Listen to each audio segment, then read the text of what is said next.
यहाँ देखेंगे गुणनखंड हम इधर लिखेंगे और इधर लिखेंगे उसका विस्तार रूप, है ना, या प्रकार, या विस्तार रूप या प्रकार कहिए, है ना। तो चलिए यहाँ पे हम लोग देख लेते हैं। मान लिया जाए फर्स्ट में हम देखेंगे कोई संख्या अगर दिया रहेगा, अभी जो हम सर्व समीकरण पढ़ रहे हैं वह आपका संख्या पे भी लागू होगा, है ना, केवल चर पद की बात नहीं है, अचर पद वाला भी रहेगा तो यह लागू होगा।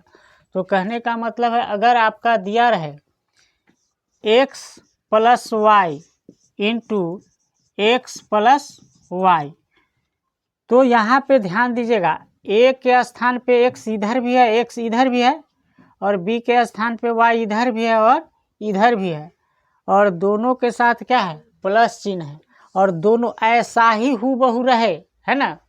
कहने का मतलब इसका पहला और इसका पहला सेम है, इसका दूसरा और इसका दूसरा सेम है, और दोनों जो है प्लस के साथ आपस में क्या है, गुना में, तब यह सर्व समीकरण आप यूज करेंगे।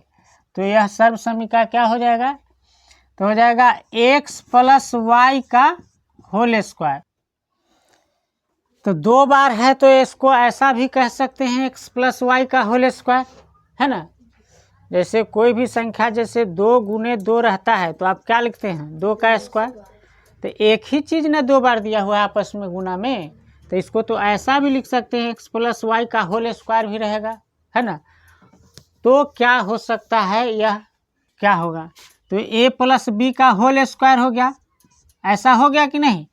तो a प्लस बी का होल स्क्वायर आप जानते हैं कि नहीं, जानते हैं, क्या होता है a स्क्वायर। तो यहाँ पे x है तो क्या हो जाएगा x स्क्वायर, और प्लस का 2ab होता है ना, तो यहाँ पे क्या हो जाएगा 2xy, और प्लस का क्या होता है b स्क्वायर, तो यहाँ पे क्या हो जाएगा y का स्क्वायर, क्या हो जाएगा y का स्क्वायर हो जाएगा। तो इसको आप याद कर लीजिएगा, है ना, ज़्यादा बेहतर रहेगा, ठीक है। चलिए दूसरा सर्व समीकरण हम लोग यहाँ पे देख रहे हैं। अगर चिन्ह बदला हुआ रहे x minus Y into X minus Y, अगर दोनों ऐसा रहे तो इसको भी तो हम कह सकते हैं x माइनस वाई का होल स्क्वायर लिख सकते हैं कि नहीं, तो ज़रूरत पड़ने पर उसको भी लिख लेंगे। तो इसका क्या हो जाएगा, तो यहाँ देखिए एक्स स्क्वायर अब माइनस आ जाएगा, है ना, माइनस क्या आ जाएगा 2xy और प्लस का y स्क्वायर, ऐसा हो जाएगा, ये भी याद कर लीजिएगा। चलिए तीसरा जो हम लोग देखते हैं, तीसरा सर्व समीकरण, जैसे यहाँ पे x प्लस वाई और यहाँ पे हम दे रहे हैं x माइनस वाई, यहाँ तक तो दोनों में चिन्ह क्या था, समान था, ऊपर वाले में देख रहे हैं प्लस था, नीचे वाले में देख रहे हैं माइनस था दोनों में, और थर्ड में हम लोग देख रहे हैं एक स्थान पे प्लस है और दूसरे स्थान पे चिन्ह क्या है, माइनस है, तब यह सर्व समीकरण क्या हो जाएगा, इसको ध्यान दीजिएगा। तो यह हो जाएगा X square minus Y square, क्या हो जाएगा X square minus Y square. एक और हम लोग देख लेते हैं, चौथा आखिरी। तो यहाँ पे देखेंगे अगर आपका x प्लस a और फिर x, यहाँ ध्यान दीजिएगा प्लस b बराबर, कहने का मतलब है कोई यहाँ पे संख्या समान रहेगा, x इधर भी है तो x इधर भी है, लेकिन सेकेंड वाला पे अगर संख्या अगर परिवर्तन रहेगा तब क्या करेंगे, है ना। अभी ये सारे जो हम अभी यहाँ पे देख रहे हैं वह सब अभी एक्सरसाइज करेंगे तो उसमें आएगा, है ना। तो कहने का मतलब है यहाँ भी समान है पहला, और इसके भी पहला क्या है सेम रहेगा, दूसरा जो पद है वह क्या रहेगा, भिन्न रहेगा, तब क्या सर्व समीकरण लगेगा। तो देखिएगा एक्स स्क्वायर प्लस का a और b,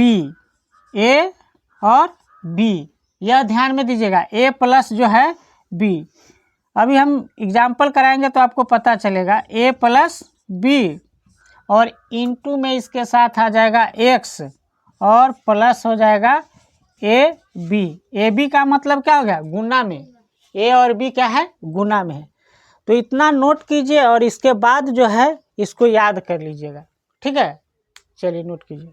2.4 प्रश्नावली 2.4 का क्वेश्चन नंबर 1 में देखिए क्या कह रहा है। आपका क्वेश्चन नंबर 1 में देखिए कह रहा है उपयुक्त सर्व समीकरणों का प्रयोग करके निम्नलिखित के गुणनफल ज्ञात कीजिए, है ना।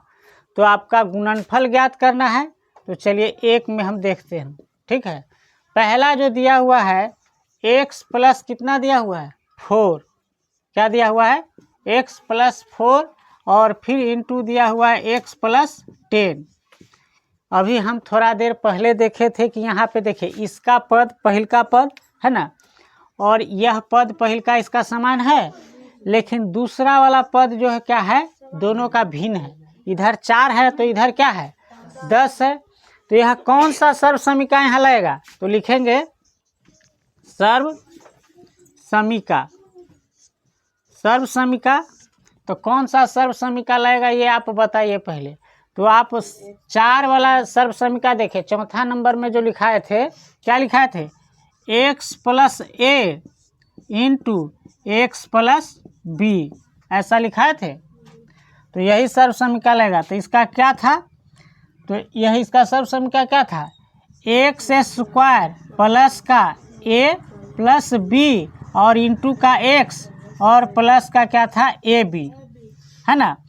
तो यहाँ पे देखिएगा, यहाँ जो है, यहाँ ए और बी कौन है, तो देखिए ए बराबर कितना है, 4। लिखेंगे ए बराबर 4 व बी बराबर कितना लिखेंगे, 10। बी बराबर कितना लिखेंगे, 10। समझ में आ गया। अब इस पे आप पुट कर दीजिए मान। तो पुट करेंगे तो मान क्या हो जाएगा, तो देखिए x plus 4 into X plus 10, है ना। अब सर्व समीकरण लगाइए, एक्स स्क्वायर तो x के स्थान पे x रह जाएगा, प्लस का a और b को देखिए तो 4 प्लस कितना हो जाएगा, 10, और x तो रहेगा ही रहेगा इसके साथ में, और प्लस का क्या हो जाएगा, 4 गुने 10, ऐसा हो जाएगा। अब एक्स स्क्वायर जो है, तो एक्स स्क्वायर तो रह ही जाएगा आपका, 10 4 कितना हो जाएगा, 14 x हो जाएगा, और 10 चौका कितना हो जाएगा, 40। ऐसा आपका हो जाएगा कि नहीं, तो यही आपका आंसर हो जाएगा, ठीक है। तो इस तरह से बनेगा। तो आपको केवल यहाँ पे ये दिमाग का यूज करना है कि किस क्वेश्चन पर कौन सा सर्व समीका लगेगा। अगर ये आप जान जाइएगा तो एग्जाम में आपको दिक्कत नहीं होगा। जैसे हमारा क्वेश्चन यहाँ दिया हुआ था, अभी हम आपको 4 सर्व समीका सिखलाए हैं, और भी बहुत सारा है ना। तो क्वेश्चन देखने के साथ ही आपको यह पता चलना चाहिए कि इस क्वेश्चन पे कौन सा सर्व समीका अप्लाई करेंगे। समझ में आ रहा है कि नहीं। तो चलिए इसको नोट कीजिए। यहाँ पे क्वेश्चन में जो सर्व समीका लगेगा, आपका सर्व समीका जो लगना है, सर्व समीका, जो सर्व समीका लगेगा वह चौथा नंबर सर्व समीका लगेगा। कौन सा, तो चौथा नंबर में सर्व समीका क्या दिया हुआ था, एक्स प्लस ए इंटू एक्स माइनस बी, यही ना है, सॉरी प्लस ही है, एक्स प्लस ए इंटू एक्स प्लस बी। तो यह क्या हो जाएगा, एक्स स्क्वायर और प्लस का क्या था, ए प्लस बी, और इंटू में क्या था, एक्स और प्लस ए बी। तो ये गुना में है। और यहाँ पे जो ए दिया हुआ है, यहाँ जो है ए बराबर कितना दिया हुआ है, 8 व बी बराबर कितना दिया हुआ है, माइनस का 10। तो सर्व समीकरण लिखेंगे। तो यहाँ पे देखिए x plus 8 into X minus कितना है, 10 बराबर।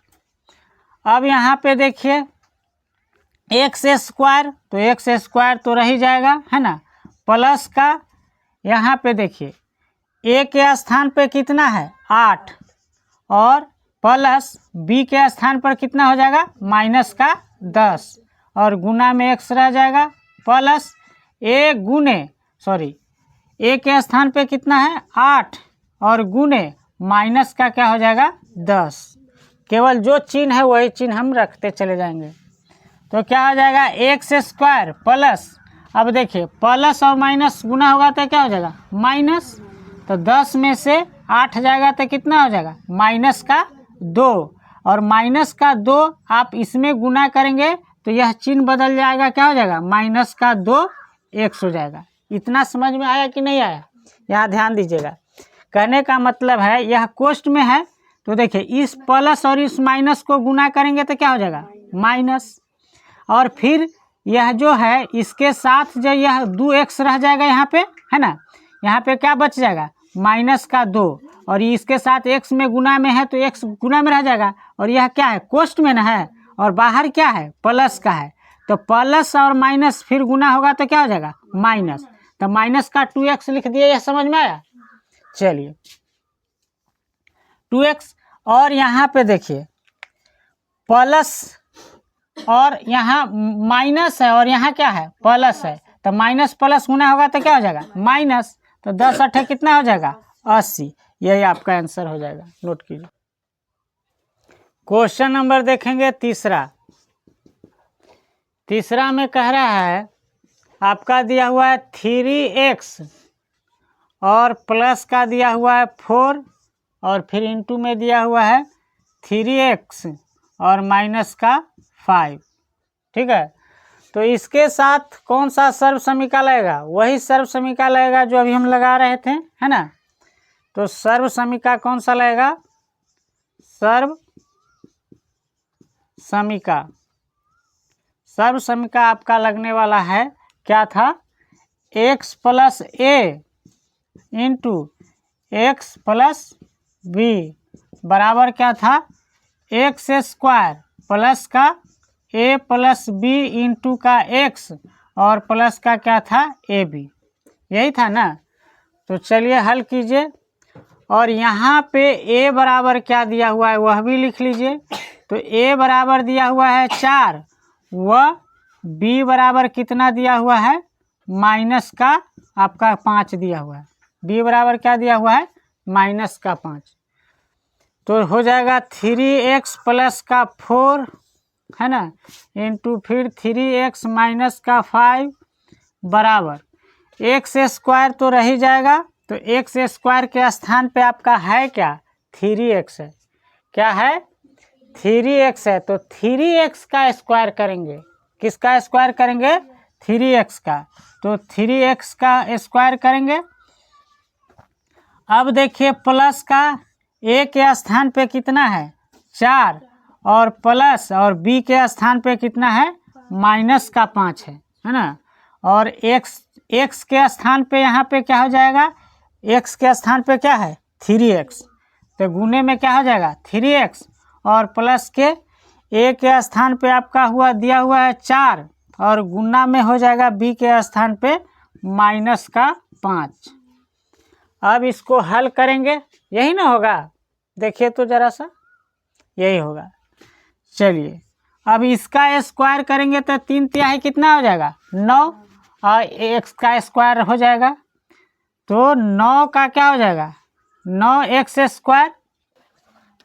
इसके बाद यहाँ पे देखेंगे प्लस होगा, और यहाँ देखिए माइनस और प्लस गुना होगा तो क्या हो जाएगा माइनस, और माइनस 5 और प्लस का 4 तो कितना बचेगा माइनस का 1 बचेगा ना, तो यह कोष्ठ में माइनस का 1 बचेगा, और माइनस का 1 के साथ 3 में गुना करेंगे तो कितना हो जाएगा माइनस का 1x हो जाएगा ना, और फिर ही माइनस को इस प्लस के साथ आप रिएक्शन कराइएगा तो कितना हो जाएगा फिर माइनस हो जाएगा, माइनस होगा कि नहीं होगा, तो माइनस का कितना हो जाएगा 3x। ये समझ में आ रहा है कि नहीं आ रहा है तो एक बार देखिए, फिर मिटा देंगे। जैसे देखिए यहाँ माइनस है प्लस है, इसको गुना करेंगे तो माइनस का 5 हुआ और यह प्लस का 4 है, तो कितना बचेगा प्लस का 1 बचेगा, और फिर प्लस के 1 में 3x से गुना करेंगे तो कितना हो जाएगा 3x, यह 3x हो जाएगा कि नहीं, और यह जो 1 क्या था माइनस के था, तो तो यहाँ क्या हो जाएगा, माइनस का 3x हो जाएगा, और इस माइनस से फिर इस प्लस में गुना करेंगे तो कितना हो जाएगा, माइनस से ना हो जाएगा। ये समझ में आया। चलिए तो कितना हो जाएगा, माइनस का हो जाएगा आपका 3x। अब यहाँ देखिए माइनस और प्लस गुना करेंगे तो कितना हो जाएगा, माइनस, अब 5 चौका कितना हो जाएगा 20। तो इस तरह से यह क्वेश्चन बन जाएगा। चलिए नोट कीजिए। क्वेश्चन नंबर 4 में देखेंगे, है ना। 4 में क्या कह रहा है, यह ध्यान से देखिए। कह रहा है वाई स्क्वायर और प्लस का 3/2, है ना, गुने, फिर कह रहा है वाई स्क्वायर और माइनस का 3/2। तो यहाँ पे देखिए दोनों संख्या क्या है, सेम ही है ना। एक बार प्लस में है, एक बार माइनस में है। तो यहाँ पे जो सर्व समीकरण लगेगा कौन सा लगेगा, देखेंगे। सर्व समीकरण जो लगेगा, है ना, यहाँ पे जब सर्व समीकरण लगेगा तो आप देखे थे क्या था आपका, x plus Y into X minus, ऐसा ही था ना। तो इसका क्या था, एक्स स्क्वायर और माइनस का वाई स्क्वायर। बहुत आसान है। तो यहाँ पे जो है, यहाँ देखिए a बराबर क्या दिया हुआ है, a बराबर क्या दिया हुआ है, सॉरी x बराबर तो यहाँ पे दिया ही हुआ है, तो डायरेक्ट हम अप्लाई कर ही देंगे, है ना। तो इसको क्या मान लेंगे, x, और इसको मान लेंगे y। इसको x है, इसको y। यहाँ तो कुछ करने की जरूरत नहीं है। तो यहाँ x बराबर दिया हुआ है y स्क्वायर, और वह आपका दिया हुआ है y बराबर कितना दिया हुआ है, y बराबर आपका दिया हुआ है 3/2। तो यहाँ पे 3/2 एक बार प्लस में एक बार माइनस में है, तो उससे कोई लेना देना नहीं है। डायरेक्ट यहाँ से हम लोग गुना करेंगे तो पता चल जाएगा। तो चलिए यहाँ पे वाई स्क्वायर प्लस 3/2, है ना, और फिर वाई स्क्वायर माइनस 3/2, और यहाँ पे बैठाइए। तो x के स्थान पे क्या दे देंगे, वाई स्क्वायर है, x के स्थान पे कितना है, वाई स्क्वायर का स्क्वायर करना पड़ेगा, है ना। x के स्थान का मान कितना है, वाई स्क्वायर, और उस पर क्या है, स्क्वायर है। तो वाई स्क्वायर हो जाएगा कि नहीं, यह थोड़ा सा ध्यान देने वाली बात है। फिर माइनस का क्या हो जाएगा, 3/4 का स्क्वायर हो जाएगा। तो इसको आप हल कीजिएगा तो क्या हो जाएगा, y का घात कितना हो जाएगा 4, और माइनस इसका स्क्वायर कीजिएगा तो 3 तिहाई 9 और 4 चौका 16। ऐसा होगा कि नहीं, सॉरी यहाँ पे 4 था कि 2 है, 2 है, यहाँ पे गलती लिखा गया, यहाँ पे 2 है ना। तो 2 का स्क्वायर करेंगे तो कितना हो जाएगा 4। तो y के घात 4 माइनस 9/4 हो जाएगा। तो इस तरह से बन जाएगा। तो चलिए नोट कीजिए। क्वेश्चन नंबर 5 में देखेंगे क्या कह रहा है। कह रहा है 3 - 2x, 3 - 2x इंटू 3 + 2x। दोनों संख्या क्या है, समान ही है। एक जगह प्लस के साथ है और एक जगह माइनस के साथ है। तो इसमें भी वही सर्व समीकरण आएगा। सर्व समीकरण कौन सर्व समीकरण आएगा, तो अभी आप जो लगाए थे वही लगेगा। कौन सा, तो x माइनस वाई और एक बार x प्लस वाई। तो क्या हो जाएगा, X square minus Y square. तो यहाँ पे x बराबर, यहाँ जो है x बराबर क्या दिया हुआ है, x बराबर कितना दिया हुआ है 3, व y बराबर कितना दिया हुआ है 2x। y बराबर कितना दिया हुआ है 2x दिया हुआ है ना। तो यहाँ पे हल कीजिए इसको। तो देखिए 3 - 2x और इंटू का 3 + 2x बराबर, तो एक्स स्क्वायर का मतलब कितना 3 का स्क्वायर, और माइनस वाई का स्क्वायर का मतलब क्या 2x के घात 2 होगा, है ना। इसका टोटल के ऊपर घात चढ़ाएंगे। तो 3 तिहाई कितना 9 माइनस 2 दूना 4x स्क्वायर, आंसर हो जाएगा। तो बहुत आसान था, है ना। तो चलिए नोट कीजिए। नेक्स्ट जो है अगले क्लास में कल देखेंगे 8 बजे आपका।